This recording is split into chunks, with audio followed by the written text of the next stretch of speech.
from your most watched, most trusted weather source. Today is a First Alert Weather Day. Been a wet, rainy day, and we haven't seen the winds increase. That's going to come tonight. And behind the scene, kind of pull back the curtain and kind of show you when we talk about First Alert Weather Days, we have a criteria for that. And usually that's about, for rainfall, 1.5 inches in a 24-hour period. And over the weekend, that increased to that. Earlier it was 1 to 2. Last week, looking at this storm system, still think we could add another 1/2 inch to an inch, but the chances of most of us getting over that 1.5 inches in a 24-hour period, not looking too good. Rain has been around. It just hasn't been as heavy as advertised. Now the winds through the overnight, that could end up being the bigger threat. Wind gusts look to increase as we head from 3 a.m. to about 1 p.m.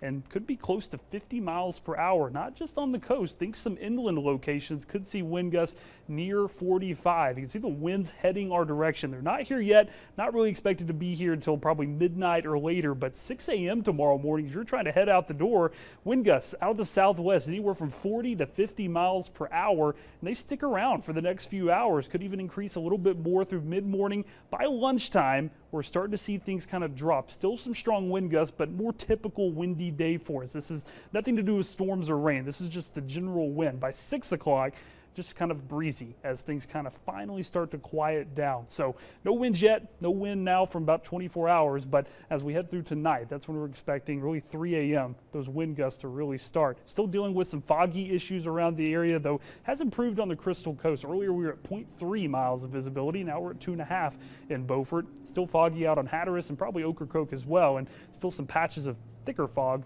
up to the north, but most of us right there around 5 to 10 miles. It is cloudy. It is a little dreary, and mist and drizzle of reduced visibility today. Rain chances inland over the next few hours, not as high as they were earlier, but you can see the rain really liked our southern counties today, not so much to the north. There's a big sharp cutoff between New Bern and Greenville, 0.82 versus 0.04. No one officially at an inch, but Beaufort, Cherry Point, New Bern, and Wallace all closing in closer to an inch of rainfall. So areas to the north may be lucky to get a 1/2 inch from this system, which is surprising considering how much rain looked to be on our way. And it is still raining, so we'll see those amounts still go up. Rain continues along the Crystal Coast. Onslow County still seeing a decent amount of rain. The heaviest of the rain has now shifted probably more into Carteret County.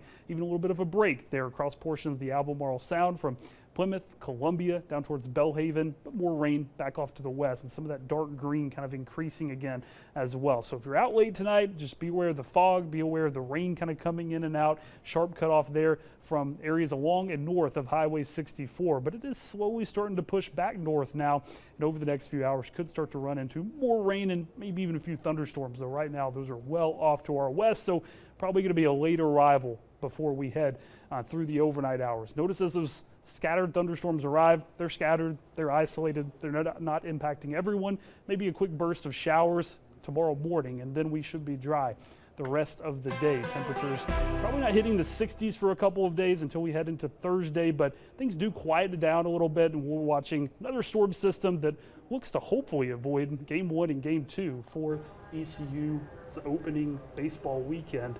Ground could be a little wet, but looks like that rain would avoid the game times. Okay, hoping it stays that way the closer we get to that. And of course, one thing I haven't mentioned is making sure people secure things down for tomorrow. Yes, very, very windy tonight. Those winds don't look like our typical windy conditions. They look a little more extreme than that. Okay, so prepare even though it's rainy. Maybe get out there and kind of bring things in if you need to. All right, thanks, Zach.